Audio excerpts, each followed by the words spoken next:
Well, today I have the honor and the great pleasure to welcome Dr. Carolle Jen-Murat to our show. She is a special and very delightful person who's got an incredible story to share.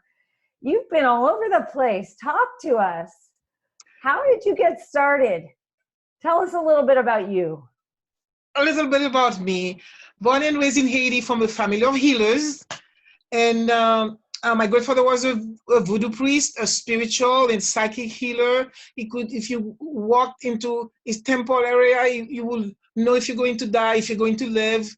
And so I went to a parochial school, which is totally opposite. And then to learn that my grandfather or the person on my mother's side were evil. But I went to live with my paternal grandmother, and I ended up going to parochial school and being told not to say anything about my roots. So Why is that? Because the Catholic Church and the voodoo religion, it's evil. It's not the Catholic Church, whatever any other religion that the person has, it's evil. So, or Christian, if you're Christian, you cannot be Zoroastrian, you cannot be anyway. So I suffered from little girl from that. So by the time I was 9 years old, they kicked me out of the school because they found out who my grandfather was. Oh boy. And became ill emotionally. Now I know what it is. It was an emotional illness, but went to doctors. I ended up being brought by, I didn't see my mother very often because it was like, if you go and see your mother, you'll be at that bad blood and all those negative things. So it was always at two lives. I always saw myself like this. And then so my grandfather say, bring the kid, and then I stay in the temple and then feeling loved. And of course, I healed. Then I decided I want to be a doctor. And my grandfather said, you're going to go back to the town where you live, and the sacrifices that your mother made, so you can be a doctor, and then you can come to me for second opinion, something like that. And then, so essentially, since then, I decided I'm going to be a healer, just like my grandfather. And I ended up finishing all my schooling. My father left in exile, so we ended up coming to America, but I'm going to go to Mexico. So I did my medical training in Mexico, doing community medicine with the indigenous people. And by the way, I did my first delivery with my mother, who was a midwife, when I was 11. Oh my goodness! And I decided I want to be an obese. I want to deliver babies. So I went to medical school in Mexico. Then I went and did a wonderful training with in Jamaica at the University of the West Indies, who's one of the top university in teaching. The people studied in England, and we have all kind of diseases, and you have people from all over the Commonwealth coming to do their rotation. So that's where I got trained. By the time I'm finished with my 1-year training internship, I'm a surgeon. I know about medicine, and then I have midwives to train me to how to deal with people in labor. Then I went to Mexico, and I spent 1 year as a GP, because you have to do they call it servicio social. So I went there in villages, on the tractor, delivering babies in the farm, blah, blah, blah. Then I found my postgraduate training in America. Of course, I had to pass all the exams. My postgraduate training in America in obstetrics and gynecology. In Milwaukee, in Wisconsin, where I froze to death. And I said, I can't do this. And then I came once to San Diego, and I said, that's it. That's where I'm going to come. And they say, you cannot go to San Diego. There is no women. There was no black. There was no woman surgeon. So I came in 1982. I spent 2 months at UCLA at the best credentials and say, I'm coming. But something happened.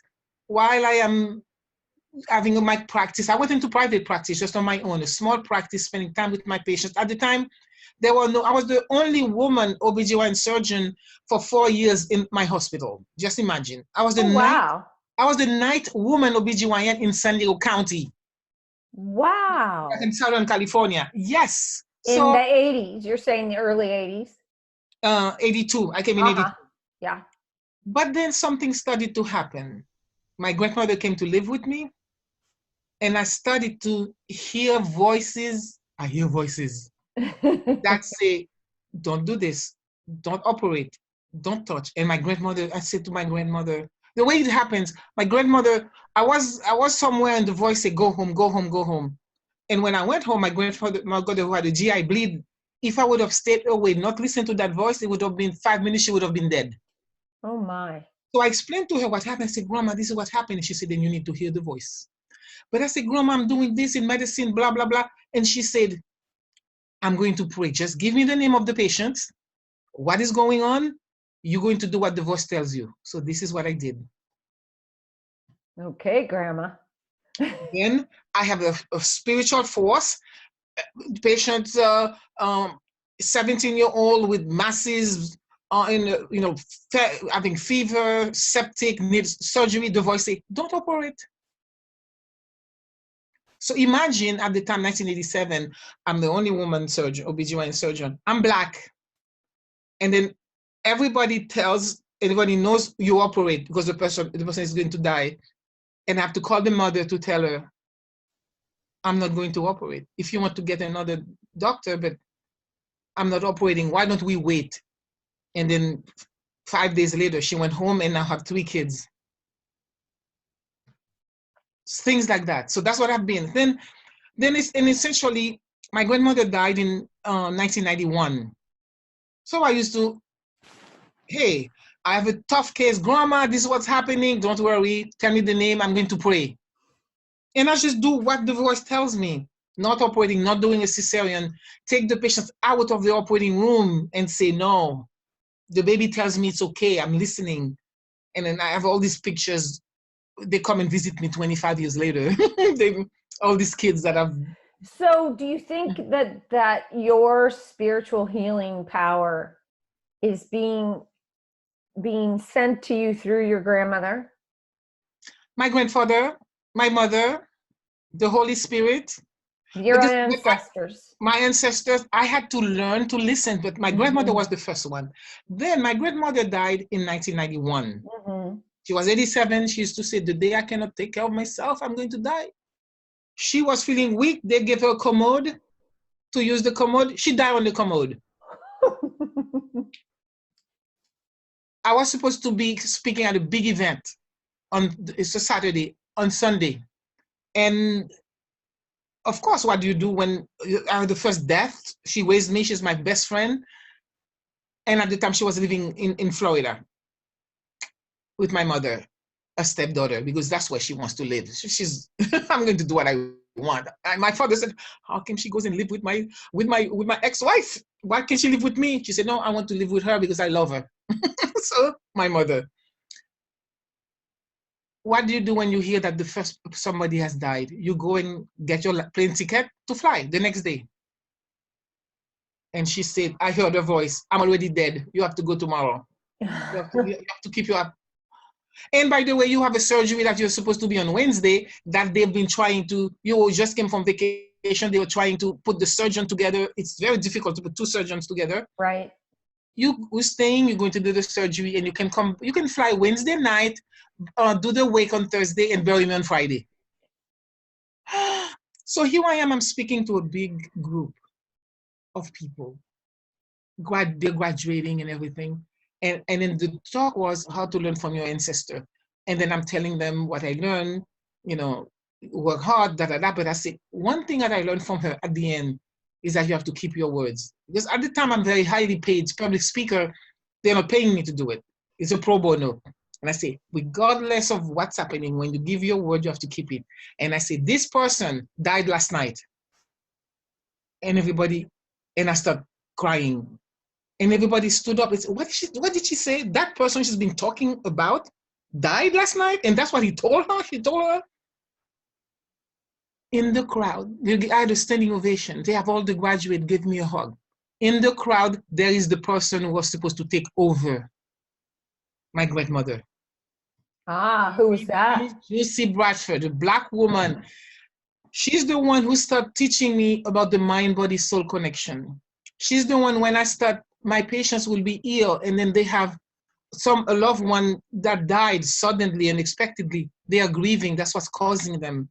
to be sick, she would tell me, that's the person talking to you. So she's the one who guided me and still guiding me now. So now I'm a spiritual healer. I can pray with you. You ask me, I don't do anything. I have the prayer that say, I of myself do nothing, but the Holy Spirit works through me. Thank you, Jesus, for the work, because I'm Christian. So I pray to my grandmother, to the Sacred Heart of Jesus. So she's the one who had to show me all those things. So if becoming a spiritual healer, an intuitive healer, I'm able to see, whatever is happening to you, I can see it.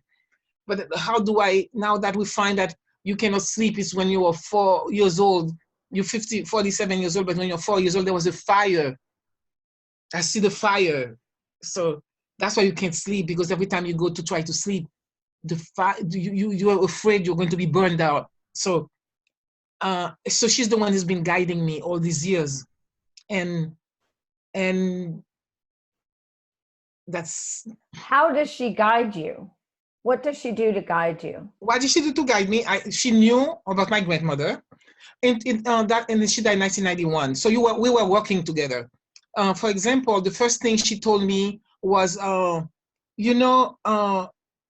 she asked me to see a woman who was in her 40s, who has been bleeding, to put her on disability because she has called dysfunctional uterine bleeding. And I said, she has dysfunctional uterine bleeding. And she said, no. When you have trauma, when you have adverse childhood experiences, if you are molested or raped as a female, you're going to, the weakest portion of your body is your female reproductive system. So all the patients who come to you as a gynecologist are having problem because of that negative energy, because that part has to go away. And she told me, to prove it for you, I want you to start asking your patients who have had any surgery in their genital or reproductive area, ask them if they have been molested and raped. And I'm going to have you review cases for the military, women with military sexual trauma, MST. I was raped when I was 9. I never told anybody. And I realized, then I start seeing the mind-body connection and the trauma. And then she started telling me, one day I had a woman who came to me and she was 43, but whenever she spoke like she's 12. At the time, my intuition is coming that I can see, but that day I couldn't make a difference. I couldn't understand. So I went told my patient, at the time I quit obstetrics, quit gynecology, because I didn't need to do surgery. I could heal you without the knife. Why are you bleeding? This is the reason. Then that's why you fix it. You spend 2 hours with me, you stop bleeding right there. You're hemorrhaging, you stop bleeding, because I will find out why and what you need to do, and within the conversation, you stop bleeding. So really what you do is ask the patient several questions that helps you hone in on their past or something. I don't ask them several questions. No. What I ask them, I said, why are you bleeding? Why can't you sleep? And they tell you whatever. I have a sister who said I hypnotize them. I have a top what's her name? She has a psychologist and she's also hypnosis, and she told me what I do. She said, people know, everybody knows inside their subconscious, but they end up, they have a problem. Let's say their hair is falling, they have cancer, whatever they have, they go to medical doctor, doesn't work out, they go to chiropractor, they go to acupuncture, they go to an herbalist, they go blah, blah, blah, blah. The people know. So by me asking them, you are a mirror for them. That's what my father said before he died. You are a divine mirror. Right. You know it, you put your knowledge in front of the person sees what is going on. And then the therapist told me, you open a portal. What? Say that again. Portal. P-O-R-T-A-L. Yeah. You open a portal, and when you open the portal, the person see themselves, and he said, I can't sleep. because when I was 5 years old, my grandfather died. He came to visit, and I died and he died. I've been afraid to sleep because I would die like my grandpa. Mm-hmm. Or I can't sleep because since when I was 12, I was somebody raped me during the night, so I was afraid to go to sleep. Now you're saying though too, you told me that you do some long distance healings. Yes. So it sounds to me like more of what you do is energetic. Oh yes. It's all energetic. And so yes. How does that transmit through your telephone conversation or through technology? Through technology. I don't do anything that I have to talk to the person. There is no, when I started channeling the spirit of a loved one who died unexpectedly or was murdered, who committed suicide, then I'm realizing that there is no up, there is no down, there is no past, there is no future. It's only the present. And then we are all energy, and there is no distance. So the last person I helped was a gentleman in England. He had some issues, and I'm helping him, find out what is happening, what he needs to do, because he said, "I found you, and then the person is going to help me. The person has to believe. The person has to believe." That's another time. The person has to believe in me. Right. He has to ask. He said, "I believe." That's what he said. "I believe you. The person is going to help me." So I gave him the answer, because whether it's medical, whatever business, whatever areas that's not working, I say, "You're stressed because this is what's happening, and that particular issues that he had, this is what you need to do." But when I finished the session, which was 50 minutes, and then there was nothing to say, but then my eyes are closed when I'm doing it, and I'm laying in my bed in my pages. Then this is how I see. You see, I see the energy is supposed to, if you take a piece of paper and you take a pen and a pencil, and then you're doing a circle like an orange, the size of an orange. It goes like this, ooh, ooh, ooh. But what I saw was, the energy was going like this.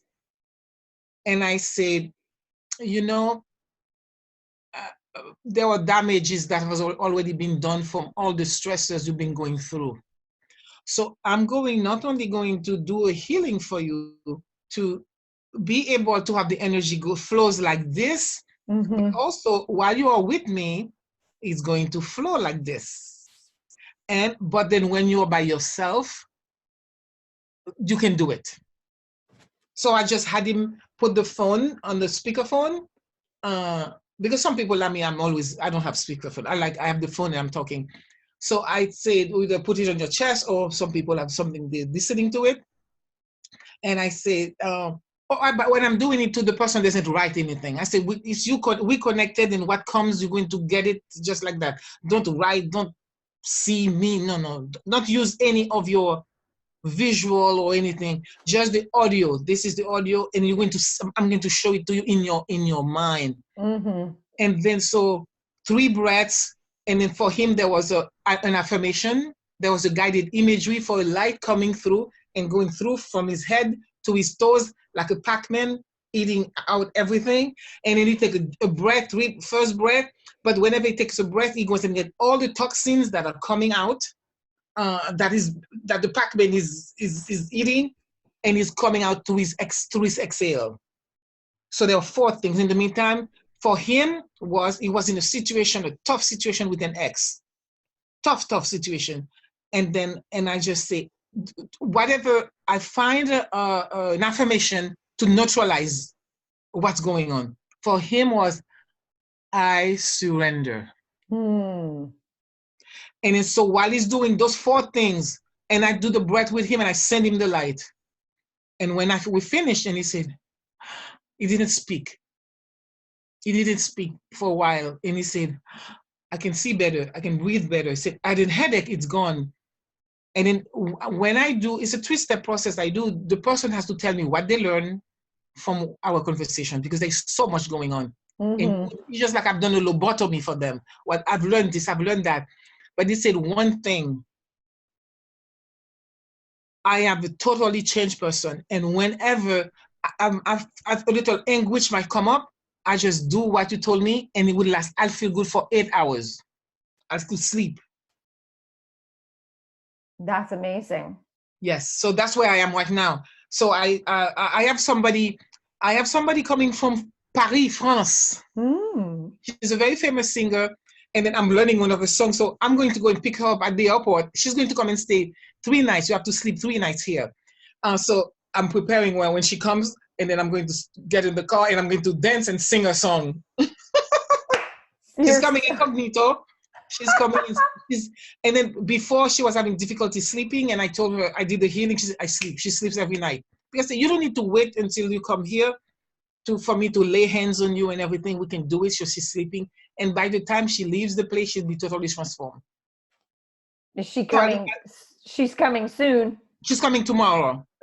She's coming tomorrow and spending 3 nights. Nice. You have to sleep here for 3 nights. And the first night you come, I just lay hands on you. You go in a trance. And I have you lay on an examining room table where, depends on your issue, I know where to touch and just scrub you out. Take everything. Look at your face. And it's just like, take all those things that is not working in the building that makes the roof leaking, the doors, the windows, and then we solidify the foundation. And then while you're here, I think the first day it will be just a maple syrup and lemon just to drink, because they don't, when they come here, they don't eat. You cannot eat because all the toxins are coming out. And also you feel you're in a safe place. It's just like your beautiful place. Oh, that's it. When I saw your place and I said, oh my God, and your little cottage. I know. And you have to come back. Yes, I have to come to you for 3 nights. No, you don't need that. No, you don't. Let's put it this way. For some reason we met, and you don't need to come for 3 nights. You have this beautiful place. And what I do with those people, these are the people whose life are crazy. And then so I give them a chance to be. And many people never have somebody that loves them unconditionally. And also I am a doctor. I'm a scientist. So I can help them. I make them understand their body, their mind, their soul. That's the gift that I have. On all different levels. All the different levels. Yes. Now tell me a little bit about this project you're thinking about in Haiti. Oh, I go back and forth to Haiti. Yes. So what are you doing in Haiti now? Oh, we have a hospital. I send money to give a bonus for the employees because it's very poor. We have a Children's Day of Peace every year. So the more money I raise to have the Health to Communications Foundation, the more money children we have in the county coming. So we can have from 500 to 2,000 kids, or we can do it in different areas. Depends on the money I raised. I do give scholarships. I pay teachers, whatever is needed. So I do a lot. Nice. And we have a place where a trade school we want to do, but the building was destroyed partly for the earthquake. So we're spending a lot of money for retrofitting because it's a place where people will come and learn entrepreneurial. I'll give you an example. We have an area where they made pepper. It takes 6 months to grow the pepper, but the life is 2 weeks for the pepper to be sold. Otherwise, it's going to be spoiled. So even just teaching the people how to, during the 2 weeks, what they could do, and even invest $500 into giving them a dryer and in little bags and a sealer, they can sell it in powder. This is doing a lot with very little. Right.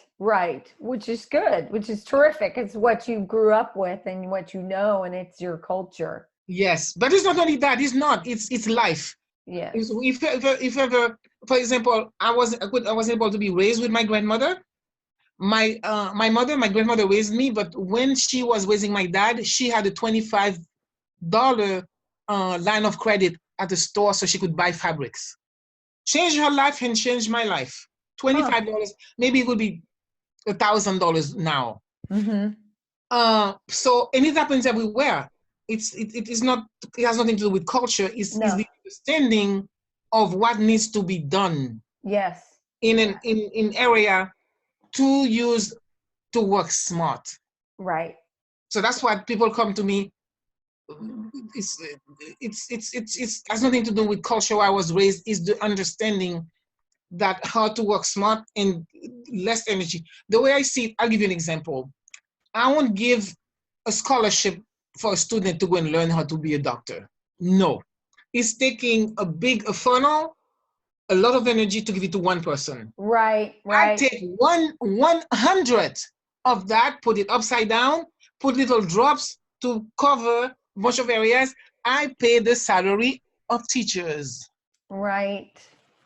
Smarter, much smarter. That's it. It's a smarting working, not having to do with culture. It's how you see life. When I went to the village 20 years ago to that area, and then we had the small hospital, we have the schools and everything. And I'm realizing at the hospital as a doctor, we spend so much energy in one patient. I refuse. I refuse to do that. And many people didn't like that, my team. And I said, no. I went to the school, and then they invited me to go and speak to one of the high schools. And I said, what do you need? The books, they don't have the poor, they don't have entrance fee, which is $10. You know what I mean? Yeah. I bought an instrument for $1,800 to operate on one person, and then I could take $1,800. I end up I didn't have the money. Louise Hay gave me money at the time. Said, do a little. Okay, there you go to Haiti, and I lost a donor because she was the one giving me the money for the scholarship every year when she died. Oh yeah. Yeah, but then what happened is I realized with that's one instrument, $1,800. I could pay for 18 students for the whole year. Wow. So that's what I did. I stopped doing things in the hospital. I give some people in the hospital, they pay them maybe $20 a month. Wow. And the people have to pay, the patients have to pay so they can pay. Sometimes the patients don't pay, they go without pay. $20. You need $20 a day to live. So what am I going to do for the hospital? I give a bonus to the employees. The one who make 20, I give him 10. The one who make, you see what I mean? $10 per person per month. It's nothing. Nothing. And but it makes their whole life. Thank you. Yeah. So it's called smart. Yes. Smart. So I'm a great supporter. We raise a soccer field. They wanted a soccer field. I said, why do you want a soccer field? And Spirit tells me, voices, do the soccer field. I raised money. Louise was one of the people who helped me raise it. That was in 2001. And then raise money to flatten it. You're talking a big soccer field. Mm-hmm. Guess what? When they had the earthquake, that's the only place people could come and put their tent. Because there was no mountain caving in, everything. It was flat. It's a huge soccer, like a football field. Right, right. So I listen because sometimes I go and spend a little extra. Do a little extra. I do a little extra, but Spirit say, do it. So now you're not practicing medicine. I do. You do still practice gynecology and obstetrician? Yes. When I go to Haiti, I do gynecology. I am a volunteer at the St. Vincent de Paul Village Clinic. That's 23rd year. And I'm a mentor for residents who come and spend 1 week with me for their electives to learn. They want my brains. I said, what do you want? Do you want a lobotomy to take my brain and put it in your brain? Because one said to me, I have one coming on the 12th. One said to me, I want to walk into the room and be the light. I want to have the connection, and I want you to touch the patients, and they go, oh, that's the one. Yes. So I'm teaching. So I'm teaching. I'm a, as you see, as the School of Medicine, Yes. And I go, there's a clinic. I'll be patients at a gynecologist because I do whatever I do extra. I can do my work in Haiti.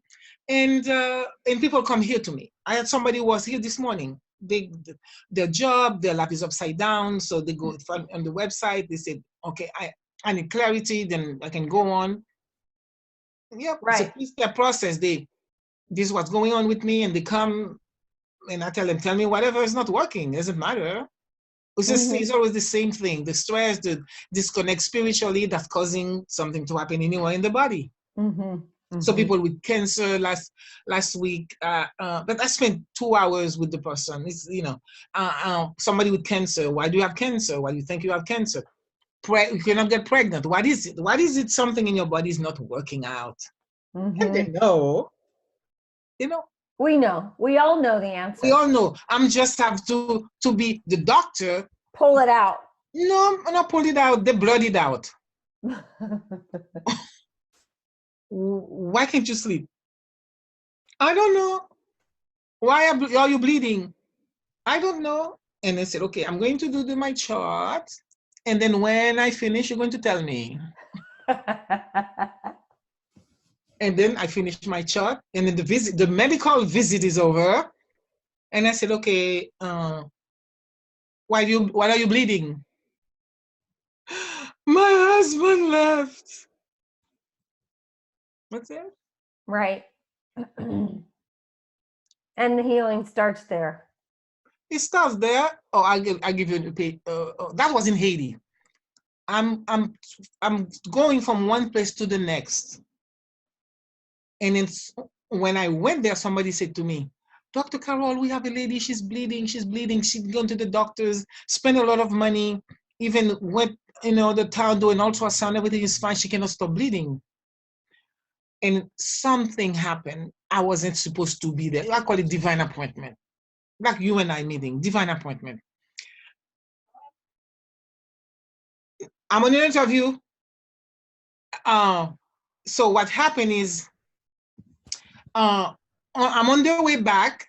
I'm on the way back in the hill, in the mountain. And they said, she's here. And I said, give me 2 chairs. So we sat across each other. And I said, okay, why are you bleeding? I heard they told me everything is fine. I said, why are you bleeding? And she started to cry. She said, my husband left me. Not only left, she went to study in another town, met her husband, and her family said, don't marry him. Don't marry him, he's an outsider. 14 years after, 2 children, the husband came and said, go back to your parents with your children, have another woman. So she had to be back. So what does she do? She's ashamed of herself. Of course, her parents said, we told you so. So the children, she's now no father, in a place where there are no jobs. So she's dying of shame. She's dying of everything. So that's what we know, is because that's why she's bleeding. And I said, I have people waiting for me, right? And I said, all right, you have 2 children, right? You want to die? What would happen if you die? Who's going to take care of your children? A mother, women, people I see, if they don't take care of themselves, they'll find the strength to make it work for the children. Yeah. Anybody, it has to be a man, it has to be anybody, but usually I see mostly women. And I said to her, all right, you are bleeding because you are brokenhearted and shame and everything. You didn't listen. But you're going to live. You want to live. So I said to her, you're going to ask me. You're going to ask, you're going to pray and say, God, you sent this angel on the road that I wasn't supposed to be there. I wasn't supposed to be at that place. God sent me here for you. Pray, say, God, let her help me. You asked me to get the Holy Spirit to come through me and tell me what to do.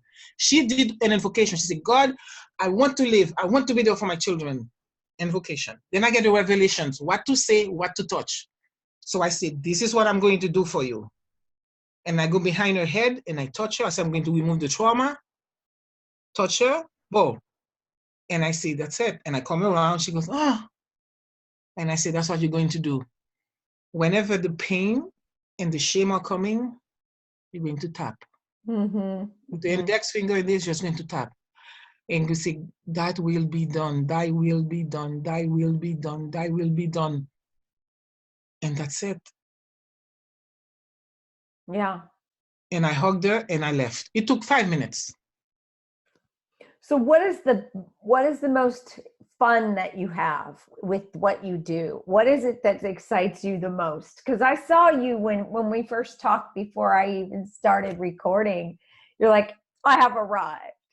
So what has you feeling that way?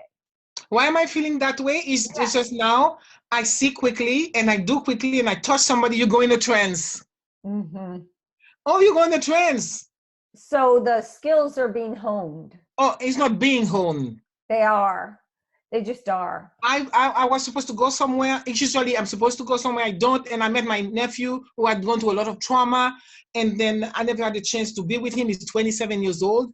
And then I was supposed to go to Haiti, but they're having riots. So I'm in Florida. I'm watching. I'm to cancel my flight. But I had a chance to spend 4 hours with my godson and nephew we never have spent 2 minutes together. Because we're a big family reunion.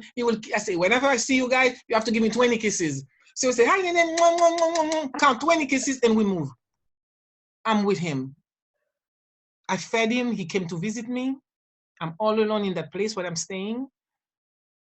And then we're talking who I am, what I do. And I said, yeah, this is what your tati do. So you need to know what your ancestors, this is where we come from. Your grandpa and my father, or everybody from both sides are healers. He said, oh my God. And he said, Nene, I think I need some healing. He had so many trauma, so many things happening to him, severe trauma, emotional trauma. And he said, I feel anxious, I feel this. And he's an entrepreneur, he's doing very well, but he said, there is something. I said, I understand. And I showed him, I said, what I'm going to show you, you're going to do it for others. So I'm passing it on. That's why the students, I'm happy to have the doctors coming to me so I can pass my legacy. I'm excited because I'm passing on my legacy with doctors. We're going to see thousands of patients. They are in their 20s. So he asked me, he wanted to feel at peace. And I said, and so it is. So I went behind him and do whatever spirit tells me to do, to take away whatever he had, because I don't know what I'm doing. And I tell them, I usually tell the person, you might not want to get up until you feel like it. My nephew, I'm going to give you, some people, they know I'm busy. It happens this way because they cannot stay, because I make it, they will just stand up and go. But my nephew, he had some time, but he had to get up early in the morning and drive an hour to go back to his home and go early. So he went into a trance for 40 minutes. The extreme was somebody who came at 6 o'clock who left at 2 o'clock in the morning. She just went like this. It was the first time it happened that long. So I have a room where we'd speak, and she was there with her daughter. And I said, oh my gosh, she's not moving. It was 6 o'clock. So she was, 7, 8 o'clock. She was ready to go. Wherever I go where she is, she's still there. And I thought if I make noise, they're going to wake up. They don't. It's just like, then I go, but then by the time now we at dinner, we're waiting what to do. And I said, Spirit is telling me not to wake her up. Leave her be. Like, yeah, leave her be. Huh? Leave her be. Leave her be.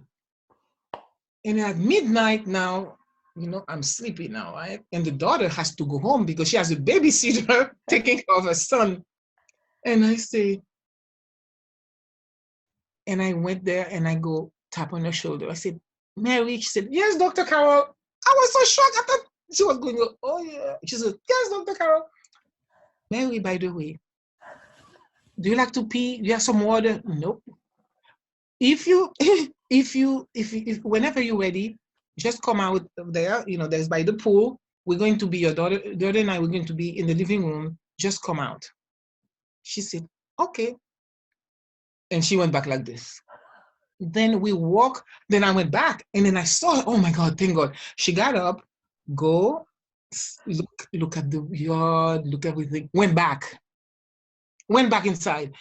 So I said to the daughter, I guess we might have to be sleeping here. So in my living room, I have a couch, so L couch. So I say, I have to white blankets and then the pillows, we're going to sleep. So I fell asleep. And I'm in a dream, and the dream says, time for her to go. Just go and wake her up. And I woke up, it's 2:00 in the morning. So I just walk into the room. I say, hi, Mary, time for you to go. She said, okay. And she got her purse. 2:12, they told me, I got an email, I got a text, we made it home safely. Thank goodness. That woman, she has children in San Diego. She's traveling all over the world now to see all the children. Aw. So I don't know how long, that's when people come to me, I say, I don't know how long it's going to take. What do you see most of? What is mostly the pain about, or the being stuck about, or the lives being upside down? Is there a common theme that you see? Yeah. What is adverse childhood effect? Yeah. Adverse childhood experiences. Even science is showing it. Adverse, molested, raped, abused emotionally, verbally, physically, and sexually. Mm-hmm. So there is emotionally and verbally, physically, sexually. So those are those three. So if you have this one, your chance is 1/3 that you're going to die early. If you are both emotionally, verbally, and physically, and also witnessing things around, let's say it's 50%.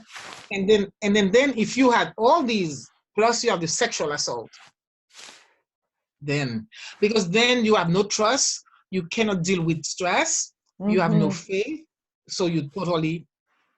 Right. There's no place to go. There's no place to go. And it depends who did it, who didn't trust you, who might have seen it and not paid attention, or blame you, or ignore it. Oh yes. So I was at the place where I see a lot of men. Many women, I'm the only person they say. Mm-hmm. This is what happened to me. I was 9 years old when I was whipped by a neighbor. I didn't say anything because my grandmother would have killed him. They would have killed him. You remember my Angelou, she said she was raped and they killed that person, and she couldn't speak for 3 years. I didn't speak. He didn't tell me, he didn't tell me not to say anything because I was so ashamed or whatever the situation. But people don't speak. And some people, when they tell their parents, depends on the reaction. Right. And men, it's worse for men. Because they will come, there was a young man. There was a man who came to here to healing center. He had some issues, and I'm helping with the issues. And then he never said anything. So I'm helping him, give him what he needed, the tool he needed, because the energy was.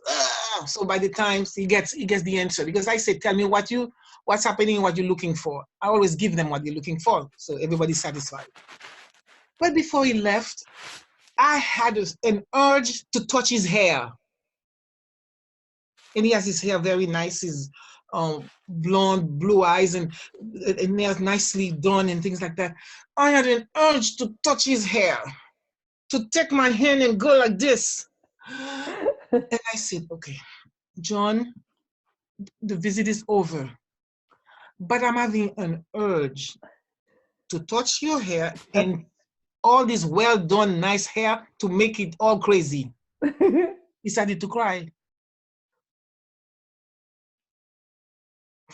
He came from a very nice family, well-to-do family. From age 9 to 11, there was an older neighbor, was like 14, 15, who used to rape him. He couldn't tell anybody, and he would then not rape him. He's just having perform oral sex on him. So he would hold his head, all his hair, to have him. You have to do, and then push him. Right. So pushing him. The only person who could touch his hair was his father, and he has one special barber. He could not stand anybody to touch his head. Yeah. And that's what I felt. So that man cried.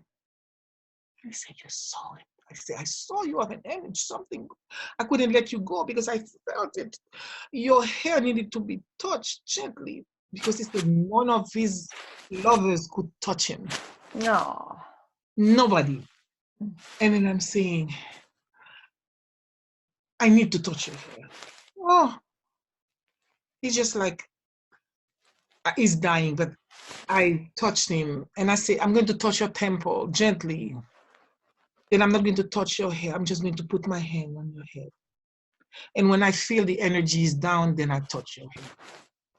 It took me, 15 minutes. And then I just, I say, you free. Yay.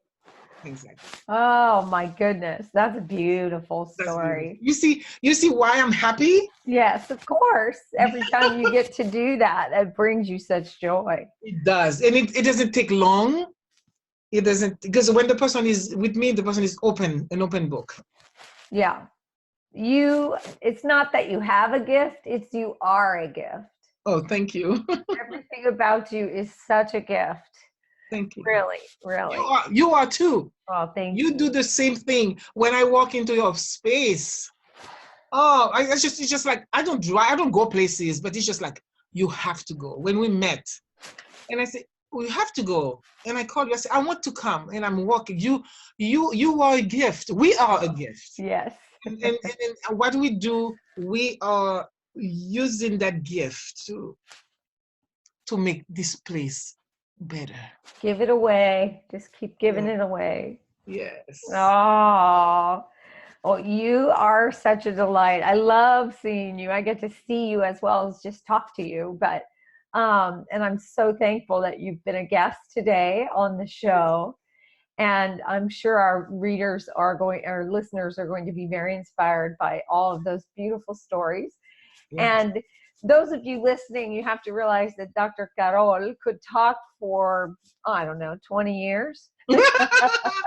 I've written many books, so many stories. Yes. And I will give everybody the connection to find you. Yes, if they want to, they have to be ready. That's right. Over the phone, I'm doing very well over the phone. It's the same thing, like I said. What is the best way for people to find you? The best way, they can go to my website, drcarolle.com, drcarolle.com, and they will say contact, and they will see and then tell me this is what they want. And please go to your services and see exactly what they want, because people go and just, they don't look at it. Then I have to say, you have to go look at my services. This is because if you are an intuitive service, if you have cancer, ooh, that's another thing. You want to survive. If you have cancer or you cannot get pregnant. Mm-hmm. Yes. Any of that kind of thing. Doesn't matter what's happening to your body. It's the same thing. It's the same result from the stress, from the disconnect spiritually, and it's expressing itself to his body, to your body. Always. Body, mind, and spirit. Body, mind, and spirit. Always. Well, thank you, dear Dr. Carrolle. And I hope to see you soon. I hope so too. We'll make an arrangement.